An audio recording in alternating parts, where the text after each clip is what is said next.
வந்த சிங்கம் யாரு? அந்த கர்ணனுக்கு தம்பி இவன் பாரு. கம்பெடுத்து வந்த சிங்கம் யாரு? அந்த கர்ணனுக்கு தம்பி இவன் பாரு.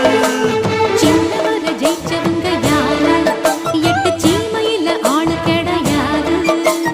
வெற்றி மேல் வெற்றியே எப்போதும் தந்தவுங்க. ஜிம் தலக்க ஜா ஜிம்மால ஜிம் தலக்க ஜா ஜிம் தலக்கு ஜா ஜும்மாலே ஜிம் தலக்கு ஜா.